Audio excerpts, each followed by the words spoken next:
So here we go then. Episode 4 of Not Another Mental Health Podcast, which is amazing. Second episode in a week as well, which is even more bizarre, to think about it. And a really important one today because we're joined by James Lindsay. So it's absolutely great to have you on, James. I know we were Thanks for saying a having me minute on. ago you've been doing the rounds a little bit recently, but amazing for you to take your time and come on and talk to us. Very welcome. Thanks for having me again. No worries, no worries. So, um, just me and you, Niall, holding the reins for this one, which Becky's left us in charge, which is a little bit worrying. So anything could happen. But It also means that I one think of us has to say the phrase "I'm just a nosy cow" and that's very then true. follow on. Yeah, that's very I'll true. happy to take that role if we need to at some point. I think you've just done it. Yeah. So, James, let's kickstart by, just tell us a bit about you and tell us a bit about, some of the stuff that's kind of led you to being not just on this, but on a number of podcasts and things recently. So just a little bit about you. Sure. In a nutshell, I first suffered from psychosis back in 2016, and then I had a relapse in 2019. But I guess before the relapse was when I started feeling like I had a sense of purpose in terms of spreading awareness and reducing stigma and things like that. I've been stable since 2020, and I currently work for Hertfordshire Mind Network, a mental health charity. So it's been really satisfying as part of my career to kind of help people as well. And then 2 months ago now, well, a bit more than that, is when I had my first book published. So that was really nice too. It's a mental illness memoir. So again, trying to help people. And yeah, that's been leading me on to all kinds of podcasts, which is becoming like my number one hobby at the moment. So I'm doing loads of them. Absolutely, but I think there's a couple of bits there, and certainly the first one for me is that bit around raising awareness, right? That's so important, isn't it? There's so many things out there that are just generic bits of information. And one of the things that we kind of talk about a lot on all of our sessions is you know lived experience is priceless, because actually the textbooks and the journals and everything else, they can tell you some stuff, but you've lived your experience, haven't you? So sharing your story is so much more powerful. How did you get to the point where you wanted to start raising awareness, I suppose? Um, so it was like after my first episode, initially I was very closed up and didn't want to talk about it at all. Like I wanted to forget about it because it was so traumatic and like bury it. And I guess I was kind of embarrassed about it. I didn't want anyone to know. And then my mum read this memoir about another person's mental illness and recommended it to me. And I was hesitant at first, but then once I started reading it, I couldn't put it down. It was like it was reading someone else's words that were like my own thoughts, and I've never related to something so much. And that was kind of when I got the idea to start writing, because I thought if this book can make me feel so much better, then maybe I can have a similar effect to other people. So I sort of started blogging. Um, I did a blog for Mind's mental health charity, and it went down really well. And through blogging, like you kind of meet other bloggers and stuff. And one girl who I was following said in her latest blog, "Oh, I'm going to be publishing a book." And then I kind of looked at that and thought, "Oh, that's interesting," and discovered this mental health publisher. And that's kind of where I found the publisher where I wanted to go with for my own idea. And yeah, so it was good. Like it was kind of kick-started by reading other people's stories. And I think, as you say, like you can read sort of statistics on the internet about your illness, but like I think as human beings, we value that real connection and like finding out someone else's story, I guess, because it just makes you feel like you're not alone and you can learn a lot from it, and it just makes me feel loads better. Absolutely. And even more, as men, I suppose, there's this real kind of cloud, isn't there, over men's mental health and this perception of how, men should be. Um, and it's ironic, really, and it's not been done on purpose, but each one of these, all our guests so far have been men. And I suppose that's quite refreshing in a way to see so many men wanting to make a difference and wanting to, share their story. And like you say, by reading someone else's story, you could then not only relate so that you don't feel alone and like it's just happening to you, but actually you can then get the confidence to then start talking about your experiences. And when you first started talking about it and being a bit open and honest with people, what was the reaction? How did people, kind of react? So I remember sharing the first Mind blog after it got published. I shared it on my social media, and I remember writing the post, and I was sort of hovering over the publish button, like heart pounding, thinking, "Oh my God!" I'm like, it's a big reveal. Like almost like I'd say 1% of my sort of friends and followers online knew about the condition, and no one else did. And I was just like, kind of, and I spoke to my parents, kind of, is this the right thing to do? And like, they reassured me. And then I just kind of kept going from there, really. So it was definitely worth doing. But I think you make a good point about the male part of it, because I think part of the reason I used to be so closed up about it was that like masculinity thing, that I didn't want anyone to think I was weak, and it's just all like it was all incorrect in a way. Like I was stuck in an old way of thinking, and I'm glad I managed to start sharing, because a lot of the feedback I got and other people that I speak to are male as well, so it just really sort of justifies it. Yeah, it's go on. Sorry, Niall. I think you Yeah, were no, I about was to going jump to in say, then. Sorry.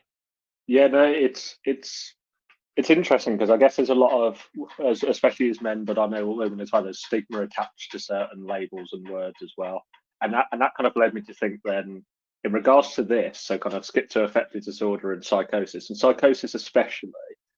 Yeah, I correct me if I'm wrong. I feel like that's one of those terms that sounds very heavy and loaded, that actually a lot of people have no idea what it is as well. So you spoke about your first episode kind of triggering a lot of this. So yes, go into as much detail as you feel comfortable with. But how would you describe an episode of Psychosis for you, or so that other people can really understand what that means?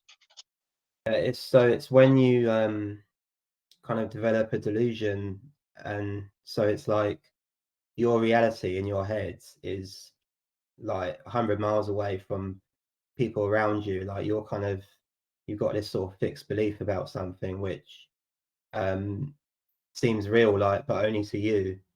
And it's deceiving at first, like, because I think that both times I had it, I kind of thought I was fine. I didn't think anything was wrong with me, but I was like talking really fast and jumping from one subject to the other, like not making sense to anyone. But I was in my head, I thought, why can't they understand me? I'm speaking, simple terms, but it's hard to have that self-awareness when you've got it.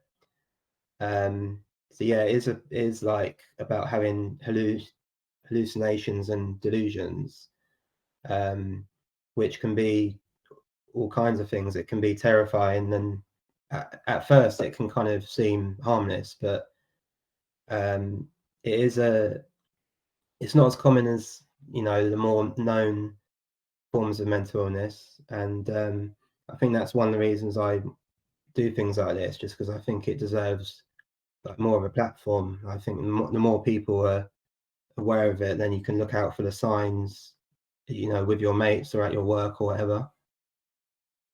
Also break down some of those stereotypes, because I'd imagine there's a lot of that, isn't there, where people go, oh my word, that just, and it's the same with a lot of mental illness, isn't it? The name of the mental illness sounds a lot more scary than the reality behind it. And I think you're absolutely right.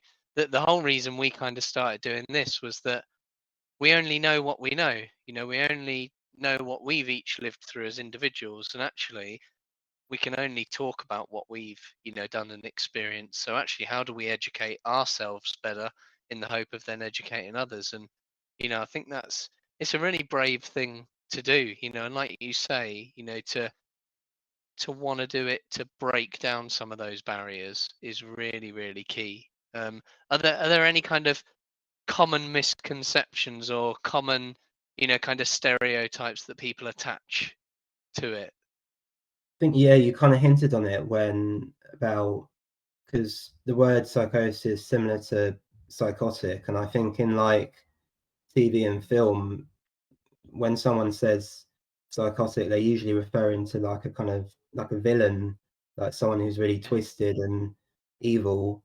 So you kind of you watch that, and then you kind of develop a perception of what someone with the mental illness is like, and it's not like that at all. Like people with psychosis aren't all like evil and messed up. They're just really unwell. Yeah, that's it. And it's I think you're right.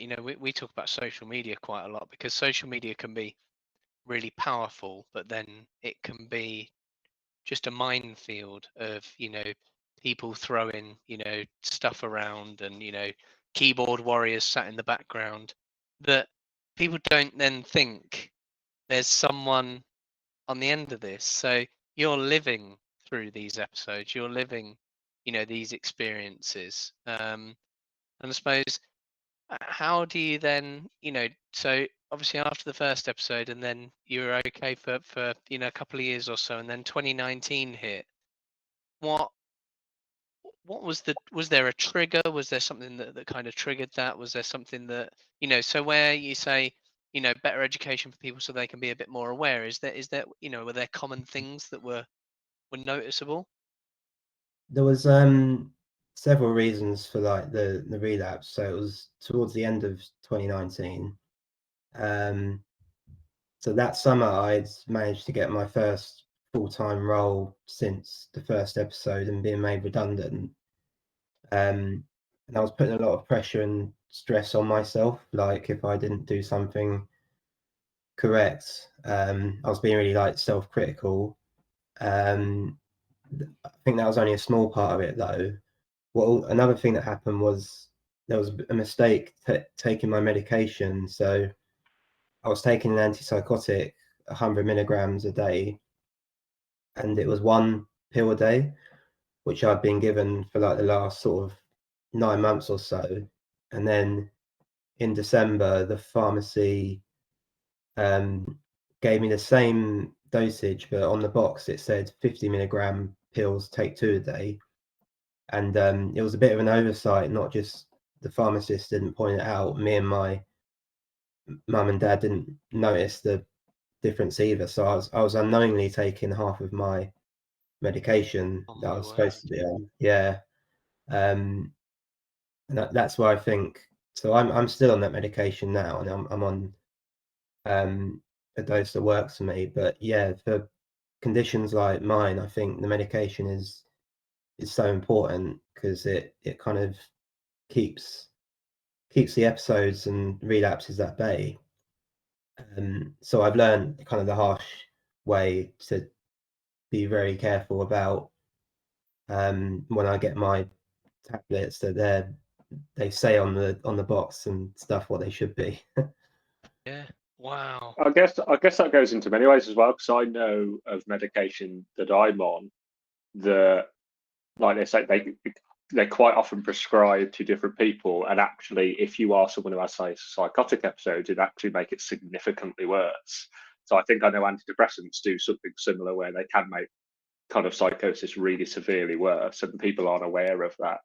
And I've also uncovered other stuff with medication that I can't have certain sleeping pills because other stuff that I'm on, I can get something called serotonin syndrome, which is too much serotonin buildup, and it could be lethal. So it's weird, all of these things that tie together. So especially from a medication point of view. So is this something that you've always known from a very young age and has always medicated, or is it something more recent and you've had to uncover, how medication has helped you as well, or have you known this for a long time? The second one. So yeah, because I didn't really take any medication before my first episodes. So like this is a kind of question I asked myself before, like, have I always had my condition, or is it something I developed? I think it was more of a developed thing. So it's a big learning curve, definitely. I've learned, not just about medication, but like keeping myself well in general. So it's been, even though like what happened was a setback, and some of it was traumatic, I wouldn't change any of it because it's made me kind of into a better version of who I was. So it was all like, necessary, and in some ways like a blessing in disguise even. Wow. It's, it's when you sit and you look at things like this, it's a harsh reality, isn't it? It's a harsh reality that just the impact, that it has on you as an individual. But then, how was that for kind of family and close friends? Yeah, so it definitely impacts them a lot. So the first episode I was sectioned, so I was living away from home for 4 weeks. And that was a really hard time for friends and family. Unfortunately, it was during my brother's 21st birthday party, so I missed that, which was really hard for me to miss because obviously it's a big kind of birthday milestone and it's my little brother. And then the relapse was similarly hard on them all because you're kind of, when you're displaying behavior that's not you, it's very worrying for those who know you. And I was kind of hard to be around for the second episode as well because I was quite angry and snappy and like jump into conclusions like a lot more than when I'm healthy. So I was definitely like unpleasant to friends and family, and that's again something it took me a while to forgive myself because even though you're unwell, like it's the illness rather than you, it's like because it was my body and my mouth that made the actions and the everything, you kind of carry that guilt for a bit. So Yeah, it's definitely one of those conditions. It affects the person but also their network. yeah. And then, Ha, ha, that. it's Go on, sorry, no. one, Dave. No, I was going to say No, go on on. that basis then as well is if you're saying it had quite a profound impact on those around you, and that's not something you might not have been entirely aware of. How do you go about reconciling that afterwards, after it's all been and gone? How have you kind of reconciled all of that?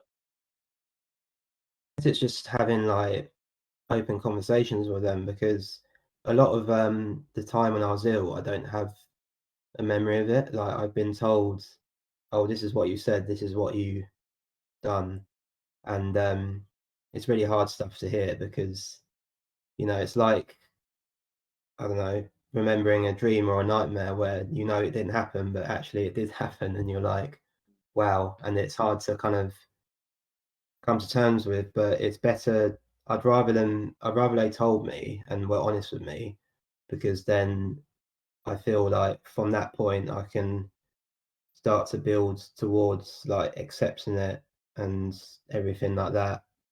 It's like hard conversations, but worth it, if that makes sense. That must be so surreal to hear, that you've said something or acted in a certain way, and we've all done stuff, haven't we, where, the next day we've gone, oh my word, can't believe, I did that. And like you say, you have that feeling of guilt, but to have that feeling of guilt, you can't remember, specifically, some of the situations, the things you've said, that must lead to, because when you were saying before, like I got there, I was thinking, sounds really similar because I overthink a lot of things, but that's almost like a recipe to get you overthinking, isn't it? Because you're then going off of what they've said and you're then in effect joining the dots and, coming to the conclusions yourself. And literally then just playing it over, trying to remember it, I presume. Yeah, it's crazy. The only thing I can really compare it to is like when I was at uni and I got really drunk and I can't remember because of that, but that's usually like a funny story. Yeah, Whereas yeah, this is like something else. absolutely. I think it's because both my episodes also were to do with not getting any sleep. So I think when the mind doesn't sleep, it doesn't repair itself like it usually does, and you can't retain memory. So it's to do with that, and also I guess your mind automatically kind of tries and protects you from the trauma of it. So it's kind of yeah, I find it very fascinating. It's very complicated, but it's at the same time it's interesting to me. Yeah. And so all of that has kind of led into the sleep one's interesting, as I remember we spoke about in our last episode, weirdly enough. So I can relate in some ways to severe sleep deprivation. But all of this then has amounted up to, I said the recent book that you published. So obviously get that out there as well. But it's Befriending My Brain, right? And you can buy that on. I know you can buy it on Amazon. I guess there's other providers as well that you can get that from. So and already and still only has 5 stars, by the way, on Amazon. So really, really well done for doing all of that. So appreciating where that's all come together, and that you can't even remember a huge chunk of what you went through. What would you say the focus of the book was? The focus is kind of making sense of like why the initial episodes happens and like kind of where I went wrong, and then the recovery, kind of how I sort of bounce back and learn to keep myself well again. And similar thing with the relapse, kind of where I kind of went off course and like how I eventually managed to become stable. Because I think there's a lot of it in there. Even if you've had mental illness or not, I think there's lots in there that is key takeaways to kind of maybe apply to yourself or someone you know. So I kind of wrote it in a way like it helps whoever reads it in some shape or form. Because it's not just a story, it's kind of got a few random lists in between the chapters, like kind of little things like music I recommend, books I recommend on mental health, and all sorts. So yeah, I try to make it as worth reading it as possible, if that makes sense. I want people to read it and be like, oh yeah, that was worth it. So it's not just people looking at specifically psychosis and going, "Oh, there's a book," but actually it's more kind of accessible than that and useful. Yeah, because I mean, partly what caused it was anxiety, and then after psychosis, I went through a lot of depression. So it does cover different conditions, Yeah. and some of them are more common than others. But yeah, I think there's definitely something in there for everyone. Well, that's and certainly reading the reviews on it, people have absolutely, backed that up, haven't they? The reviews have been fantastic, and you must be, I don't know, you must be really proud, of putting it out there, and achieving it, because writing a book's a big thing, isn't it? It's not something that's easy to do. How long did it take you to put it all together until you were happy with it? I started it kind of towards the end of 2018, I think, and then didn't submit the final manuscript till mid 2022. But it was like an on and off side project. So sometimes I'd spend like weeks or months not writing it, and then I'd have more kind of intense periods where I got a lot done. But yeah, it was really long. Like it's even longer than like being at uni and doing a dissertation felt like really Yeah. long. But in some ways, it felt like even more than that. And I don't know how other authors do. Like you get the really long novels that are like hundreds Yeah, of yeah. pages, and because mine's 160 pages, and I remember at the end thinking like, good lord, I couldn't do this like full time. Yeah, I mean, some of them are, you look at things like Lord of the Rings and The Hobbit and stuff, you're I talking mean, hundreds and hundreds. How That's a Yeah. lot, isn't it? But Dare I get like my Don Quixote that is sitting on the bookshelf behind me, which is, if anyone has read it, it's a phenomenal book, but well over 1,000 pages. Oh my God. my word, Yeah. no, so, that's almost like a so there's the life's sequel, work just to read it, isn't it? pretty much. Wow. What would Yeah. so you mentioned there about obviously anxiety following your episode, and then periods of depression as well. Obviously we've just had Mental Health Awareness Week last week. Obviously the theme for this year was anxiety. So what were some of the things from an anxiety point of view that really impacted you? In terms of what caused mine, Yeah, so I suppose where you had the episode, and then that kind of resulted in a level of anxiety. How did that kind of manifest itself? How did that kind of show um, through? I guess because at one point in the episode, like it really derailed me, and it's very common for something like that to derail you, and it just knocked away all my confidence and self-esteem, and it made me kind of look ahead to the future in a very negative way. Like as in, like I didn't think I'd recover, find another girlfriend, find another job, but also I don't know. I thought I would be really reliant on other people to look after me. I didn't think I'd get like any independence or resilience back, and I just worried for my future. Like I just had a very pessimistic way of thinking, and Yeah. what helped a lot was I went to CBT kind of early to middle 2019, and that did wonders for me because it kind of helped me change my thinking patterns and kind of going from being really self-critical to more self-compassionate and just being kinder to myself. So it really helped a lot with the anxiety. I definitely recommend it to anyone, like whether you're unwell or not. It kind of is a really effective thing to do. Yeah. And I think with that, we've I think, off of these, myself and Niall and Becky have had, quite a few conversations around, certainly CBT and different approaches that people take. And, I have to echo that, when I had, what I can only describe as like a bit of a breakdown a couple of years ago, when I had CBT, exactly the same. There were certain elements of it that were absolutely, that if I hadn't have had those, that they massively changed my outlook on everything. And some of it I still do today. It's like part of my routine, if you like, now. Um, so I suppose you know you're right. A lot of people, myself included, when certainly from an anxiety point of view, we go to worst case scenario, don't we? And some of the things that you were questioning there, in terms of your independence, what does your future look like, and stuff like that.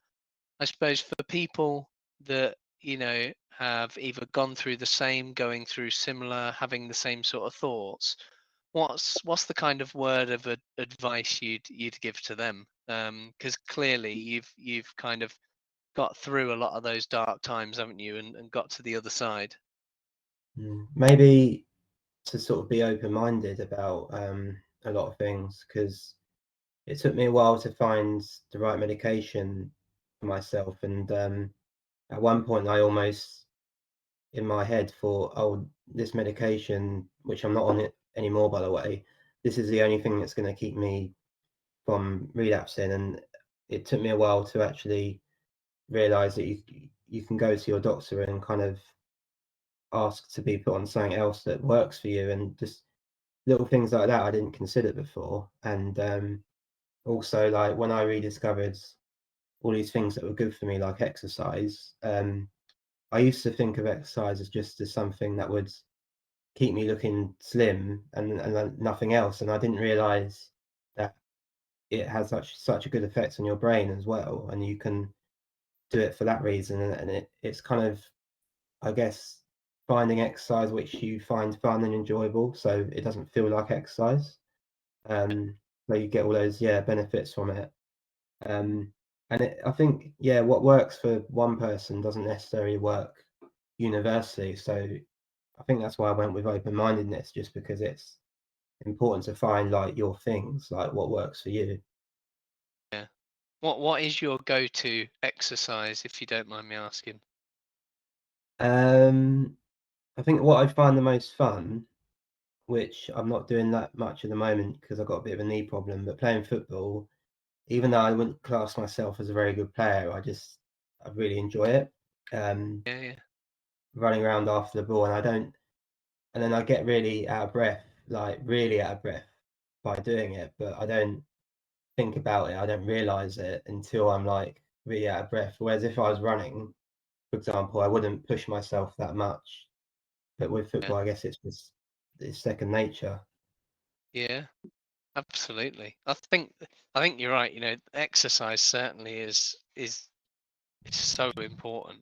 For a lot of people. And like you say, what works for one person isn't necessarily going to work for someone else. Um, but I found exactly the same. And I went into running, which I've kind of lost a bit of love for at the moment, from kind of getting to the point where it was doing me more harm than good because I overstretched myself. Um, Mm. but actually, that element of fitness, and so I do like boot camp sessions each week, which work different parts of your body. For me, that's a great release, on a Monday evening. That's a great release where I can almost just shut everything else off, and I'm just there in that zone of boot camp. And it's almost like everything else has disappeared for an hour. Yeah, I like that as well. I was doing a boot camp session until I went back to it and realized I couldn't do all the exercises with my knee. So I've had to say to the guy, look, hopefully I'll be back soon, but I can't do it yet, unfortunately. But yeah, boot Yeah, camps are yeah, great. yeah, It, it is absolutely. it is quite amazing as well. I guess building on some of the stuff that I learned, it is very easy for me being as well. I think probably like yourself, James, a bit of a skeptic almost in thinking, well, how does exercise really help other than make you feel healthy? But actually, again, you get to learn that it's creating new brain patterns as well, isn't it? It is genuinely giving you that positive feedback and releasing endorphins when you do it. And the first couple of times, yeah, it's a bit of effort, but like you say, almost over time, it almost becomes you feel lost without it in a way. It's kind of developed those new habits, I guess. Um, and so along with that, then, so what would you say those are the strategies or coping mechanisms that you've developed? So you've talked about medication, exercise. What other kind of things have you had to practice? Um, I mean, I think getting a good sleep's my foundation. Like it was where I went wrong with the episodes. I was getting no sleep. Now I realised that that's kind of like my base almost of health. Like I need to prioritize it, and I'm lucky that my medication, when it kicks in the evening, kind of helps me fall asleep. But even without that, I'm trying to kind of read before bed and like do a meditation, something. And what else is there? Oh, and writing could not just like with my book, but I still try and write for pleasure, like on a regular basis. Like I'm doing some poems at the moment, and just getting a notebook and a pen for half an hour, I think helps me a lot. Just time away from the screen, and I try and do like a diary or journal entry if I'm feeling particularly anxious, because then I write down what I feel anxious about and read it back, and it almost, halves the feeling. Like the feeling transfers from your head to the paper, and it kind of, normalizes it and all sorts of things. So yeah, there's definitely a mixture of things. It's not just one thing. It's kind of like combination, like a healthy combination. It's good, Brilliant. isn't it? That's good to have that variety. Because Niall, I don't know about you, but for I tend to go through phases of things. I mean, there's certain things that are constants, that I do all the time. And then there's other things that I'll go through like little phases of focusing in on. Um, and it's interesting that you mentioned meditation then, James, because we've spoken about like mindfulness, previously, Niall, haven't we? And is that something that you've had a go at? Mindfulness. That I don't really know how to explain it, and Niall's very good at explaining it. For me, I'm still in the camp of it feels a little bit like out there, but for people that do it, and I mean, Niall's like a massive believer, and I am determined to Fair give it enough, a I go. wasn't. I was the biggest skeptic in the world, mind, only 2 months ago, until I just learned the very neurological science of it, mind. So that not of mindfulness, but of just how the brain works, made me suddenly realise what it was there to do, I guess. But yeah, so I didn't mean to, but I guess I want to put it out there that I was a huge skeptic. Is that something that you've given a go, James? Mindfulness? Yeah, so a few years ago I had the premium version of Headspace, and I think at one point I had the premium version of Calm as well, similar app. And I don't use them as often now, but I still like I think it's quite effective when I have my lunch at work. I try and go for a walk during that, like 20 minutes, but a walk without like walking along looking at my phone, and just walking along trying to use all my senses, like, and little things like how the ground feels on my feet, and like noticing things around me and the sounds and smells and everything. Definitely helps me feel better for the rest of the day at work. Whereas if I stayed in the office, I kind of wouldn't be in the bit. I'd be okay, but my moods usually is much better if I've done that, if that makes sense. Yeah.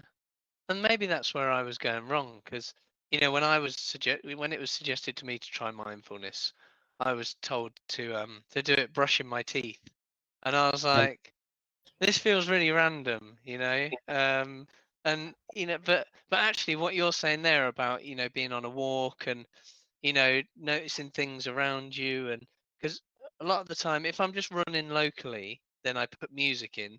If I'm running somewhere that's a little bit more picturesque, then I don't listen to music, because I like to listen to, so maybe I'm doing a little bit of mindfulness without realizing I'm doing a little bit of mindfulness. But that's a good way of kind of, like you say, cleansing, and without the phone. Oh my word, how many people do we see when we're just walking around and they're glued to them, aren't they? yeah, It's unreal. What would people do without them? It is absolutely bonkers. yeah. I can't believe it. But I was get going to say, go on, Zion. Dave, I don't know if you've got a question, but one that has been plaguing on my mind as well. Because we spoke a bit about your first episode and kind of what that led to, and there's this constant. I know when you're in the situation, there's that catastrophizing, think you'll never get out of it, and when you start to, it is almost like a different life, but it's not linear, right? It's not a linear path to recovery, and by the sounds of it, you explain that by saying actually there was probably not just a lapse, but a total relapse as well. So what was that kind of journey like and recognizing a full relapse, and how do you get out of the second storm almost? Interesting, because I think after the first episodes, I thought recovery was just like a gradual line going up, and then I realized that it's more like you see like the stock exchange and the line going up and down and up and down. Yeah, it can be like that, and that's okay. And I remember like watching a film where there was a quote from it saying that relapse is part of recovery, and up until that point, I'd never really thought of it like that, and I think it was part of my problem with being hard on myself. Like I was thinking like a relapse would be a failure almost, and that learning that it's not a failure and it's quite common, and everyone kind of has setbacks and things. And yeah, I guess it's like the actions after it, like what you do and kind of how you learn from it and stuff, which is the most important. And I think, like you say there, that's such an important lesson, isn't it? Because so many people think, that oh, you have therapy, then that must fix everything. Oh, you take medication, okay, problem solved. It's not a, tick a box and here we are, done and dusted. It's constant work, isn't it? And there's going to be days that aren't great days, even with all those coping mechanisms in place. Yeah, I think as well, one of my old sort of beliefs was about mental illness was almost that it was just a case of me against it, like, and winning or losing, like as if it was a flu or a cold that I was going to overcome. And it took me a while to sort of realize that, it's you and the condition, like it can be part of you for life, and that's not a terrible thing. It's just like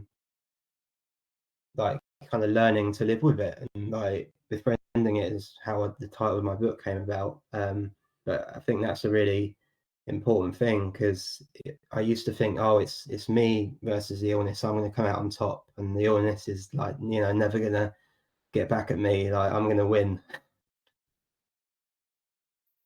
Yeah, do you know that's there's so much of what you've been saying that, I mean, obviously our experiences and illnesses, are different to a degree, but there's elements where I'm going, oh my word, I can really relate to everything that you're saying there. And that one of almost winning and losing,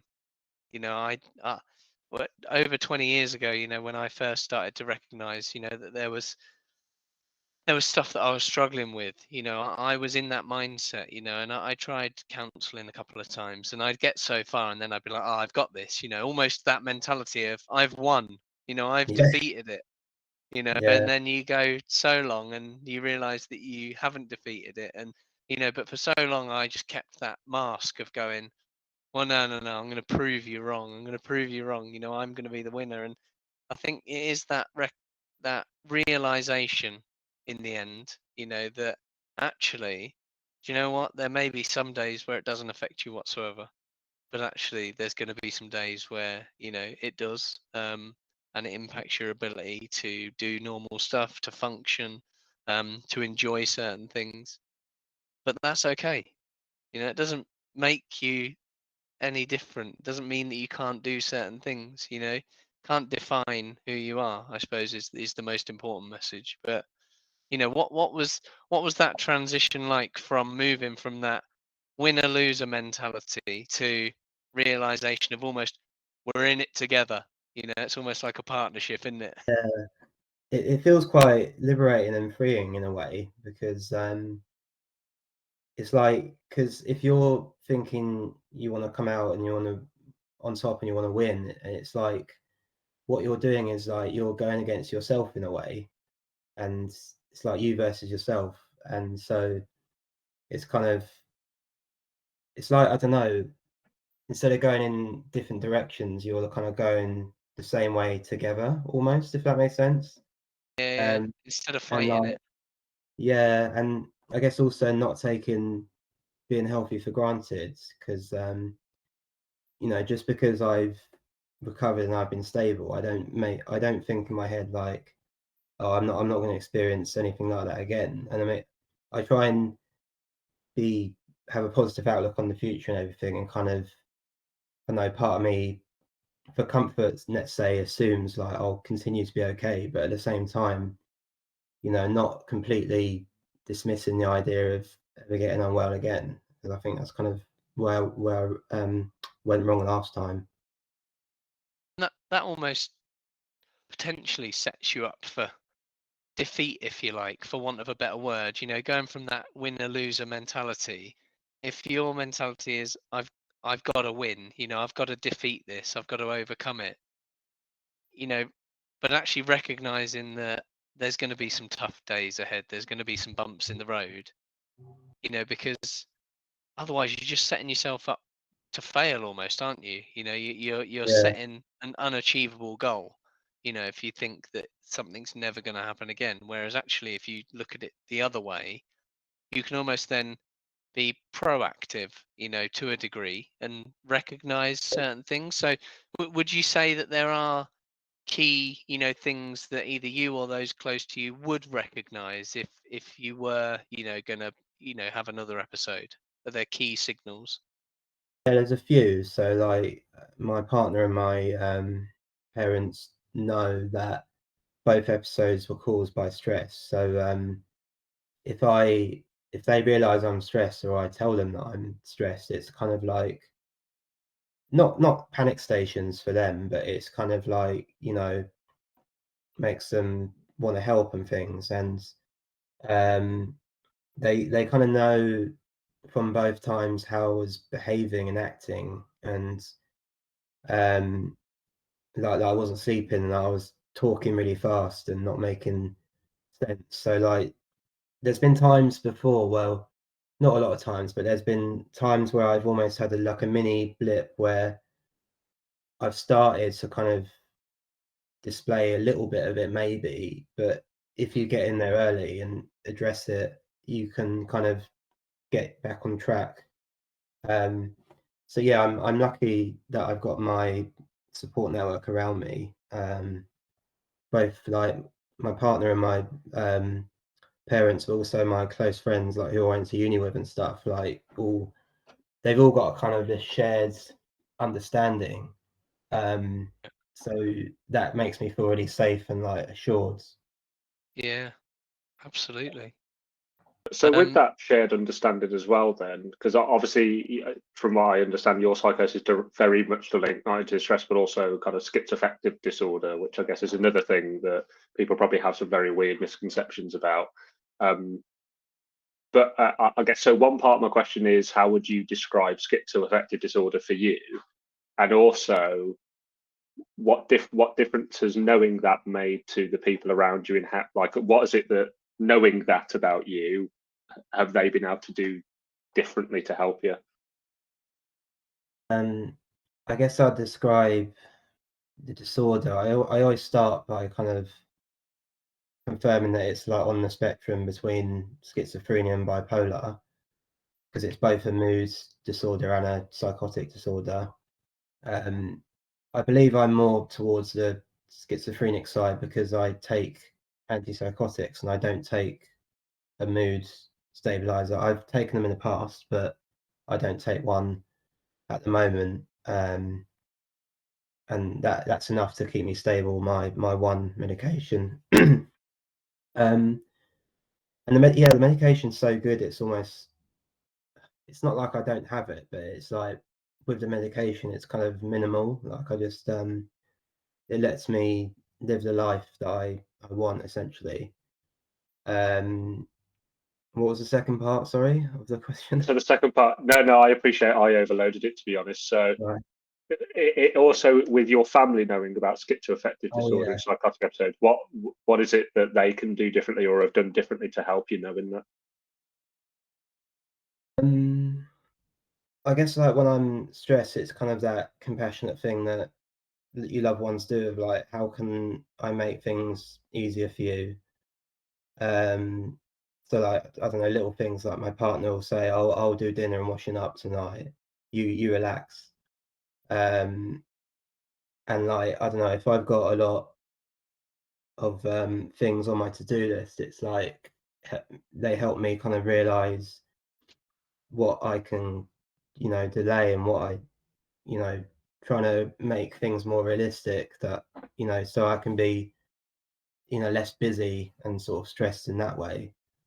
So yeah, they're really good like that. And I guess it's um it's also important to sort of almost treat yourself like your own best friend, which is another, I think it was a CBT thing, like kind of, because if someone you love is like going through something, offer compassion and support and everything. So it's like learning to be like that with yourself.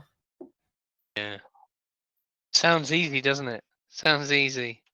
Really It's tough, isn't it, to do It that is. Don't know what sometimes? you're on But about. yeah, okay. Yeah, But it is. I know.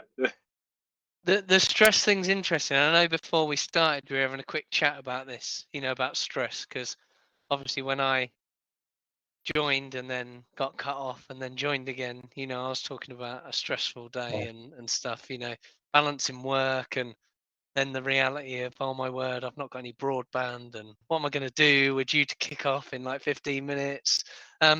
But from your side as well, obviously you've spoken about the job that you do, but then obviously the book as well, which is super exciting. But like you say, you need to look at how many podcasts you've been on and how many things you've been to. And I've seen like through LinkedIn and your socials that you've been to loads of, like, you've been doing the rounds at some schools and colleges and like some book fairs and stuff. So how does that is that an element of stress, or because of why you're doing it, does that not feel like it's a stress element? A bit of both. So I have to be careful that I don't kind of overbook and overcommit myself to too many things during the same week. So like I'm just trying to think of this week. This is like my only thing this week really, and then I've just got work and then relax the rest of the evenings. But at the same time, you're right about it being it's something which to me doesn't feel like work and it feels worth it. Like, because I enjoy it and I'm passionate about it, I don't get as much kind of feelings of stress towards doing it because I don't know. It's what I feel like a sense of purpose to do, and it feels really satisfying to do it. So it's I guess a kind of case of like keep going, but like kind of don't say yes to too many things and make sure you give yourself weekends that are completely free or weekday evenings which are completely free, so you can just what's the word just stop Take some doing too time, much. isn't it? Yeah, Yeah. yeah, it's a bit of Just me jump time. off the wheel for a little bit.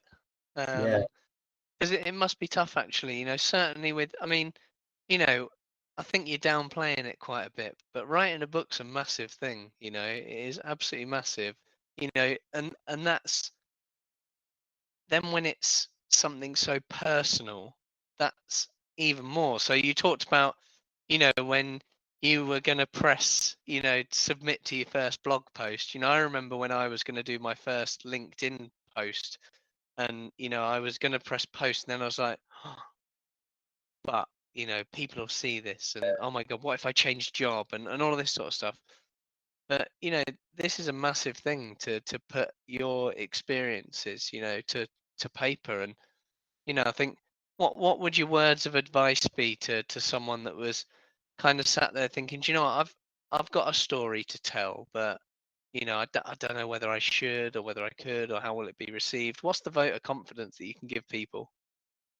yeah. I mean, I think I remember last year, like I attended I think it was a free webinar on like the publishing industry, and I kind of learned a lot from doing that, which kind of for me it justified to keep going. But I guess it's a case of like learning about what you're getting yourself in for. But also like for me, I didn't want to rush my book and it was quite nice actually having it as just a side project with no deadline. I just thought if it gets published or not, great. And when it gets published, it doesn't matter. Like it's just it will happen when it happens.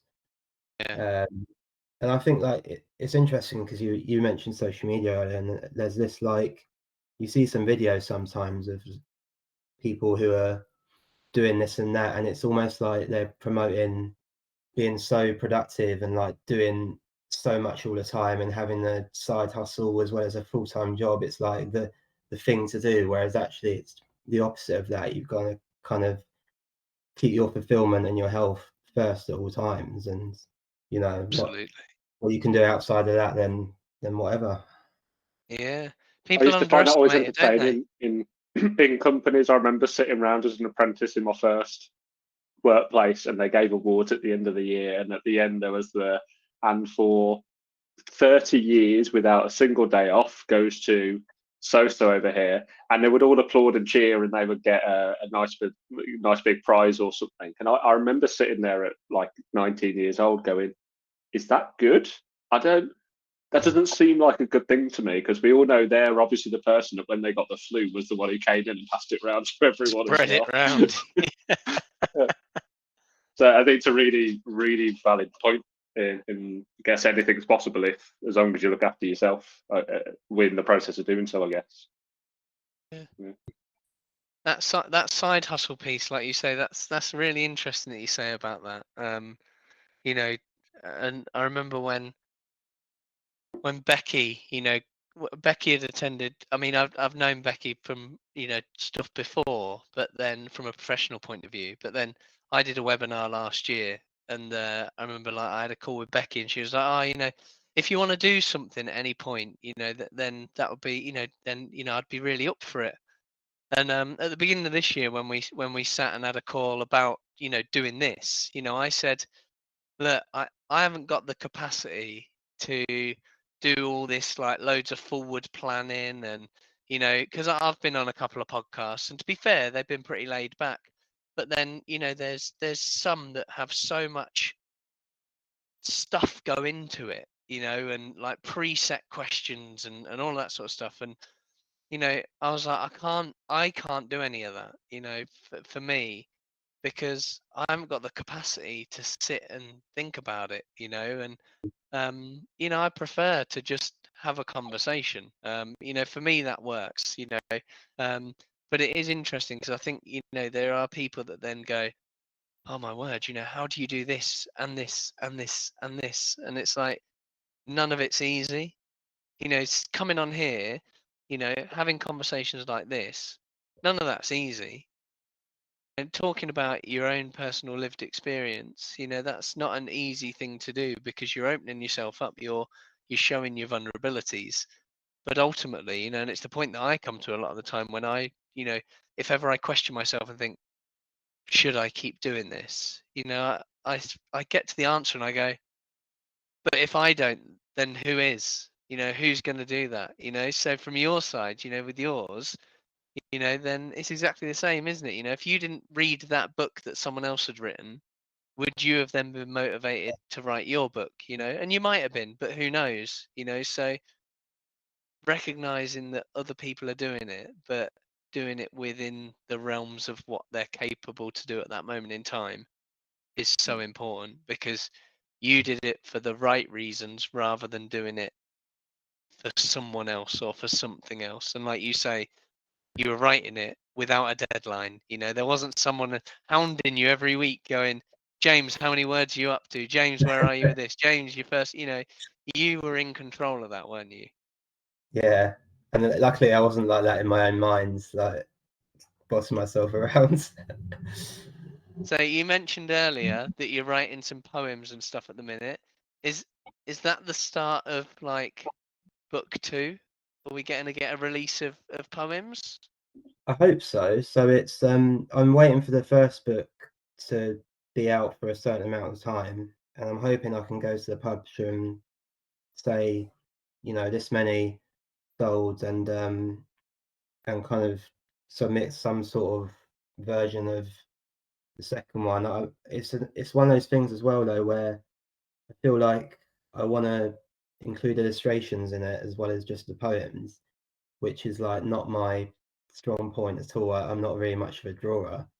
But I'm We gonna give it. messaged about this, didn't we? We exchanged some messages about this, Yeah, about yeah, illustrations and being creative.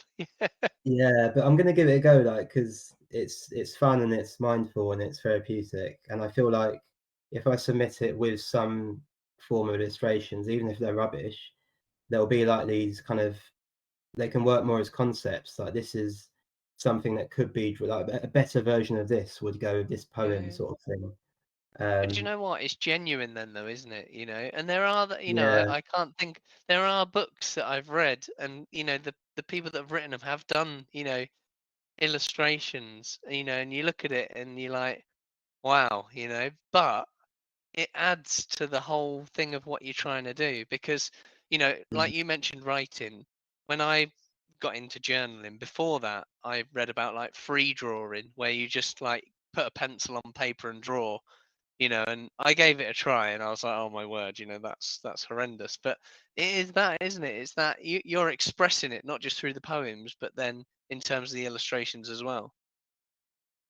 and I think it's a slightly better experience for the reader to have that to look at as well as read the poem. So yeah, we'll see how I go with that. I'm fingers crossed it will turn into number 2, but I'm not like, you know, putting any pressure on myself with it. I'm just kind of thinking, because writing the poems, like writing the first book, it did me a world of good. So, and that was the same attitude, that if it doesn't get published, it made me feel good while I was doing it. So it doesn't matter. Absolutely. Yeah, absolutely. There's an element of self-care in there by doing it in the first place, which again comes back to doing it for the right reasons. Yeah, exactly. Yeah.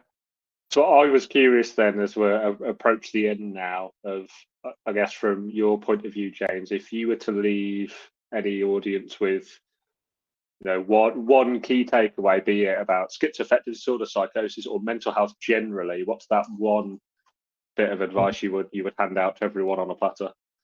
Yeah, I always find this tricky because like there's lots of things to choose from, if that makes sense, and I don't know what's the best, but like I guess I sort of learned the hard way about, you know, you can't do anything on your own, and it's always like a team effort with things like, and I think I used to be quite hesitant with asking for help and talking about subjects like this. So I kind of always, that's always, I guess, my go-to, to just kind of not try and go it alone, and just to, you know, be vulnerable. And it's surprising what you get back. Like you think like it's going to be like a worst nightmare, like at school, where someone's going to be like, haha, you got this, but actually it's not. It's like everyone who you kind of share it with will be really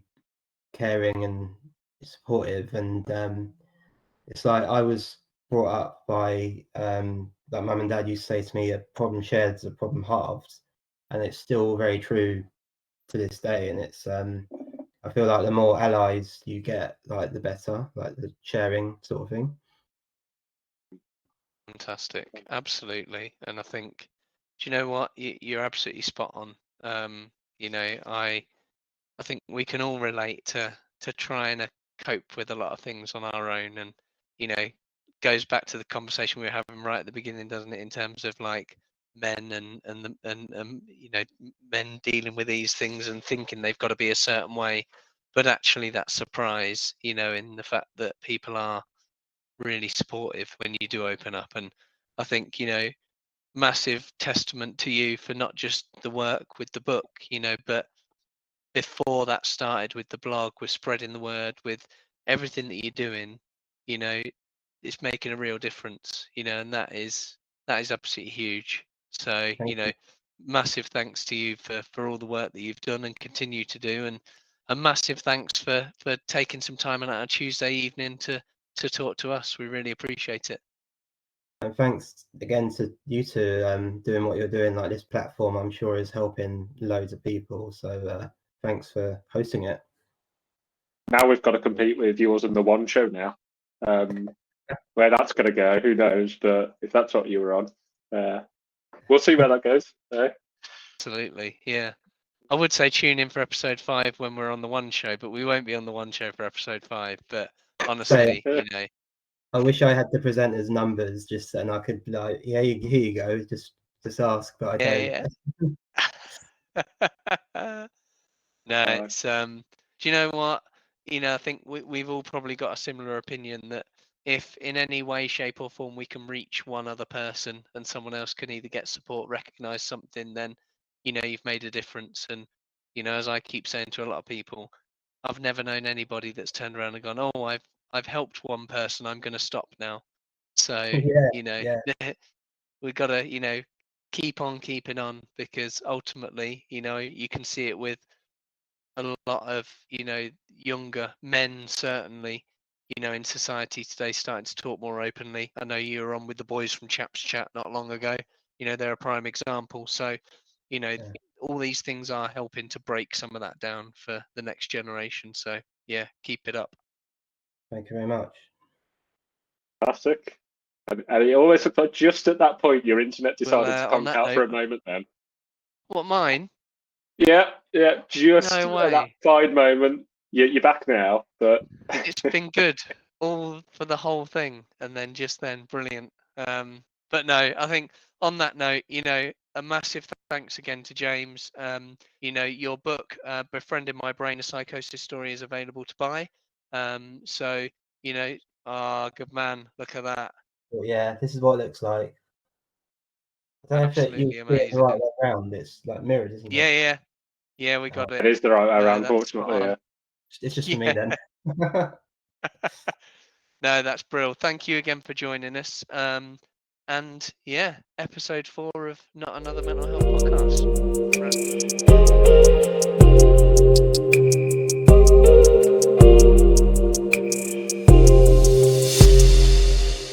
I noticed on Zoho wasn't as good. Katie is in the background, but I'm on headphones. Let me take you off headphones. Actually, No Genie today.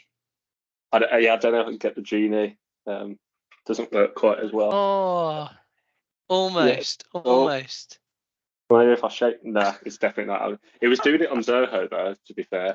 Oh wait, so I made an appearance. Well, Yeah, there was a guest constant appearance. fading.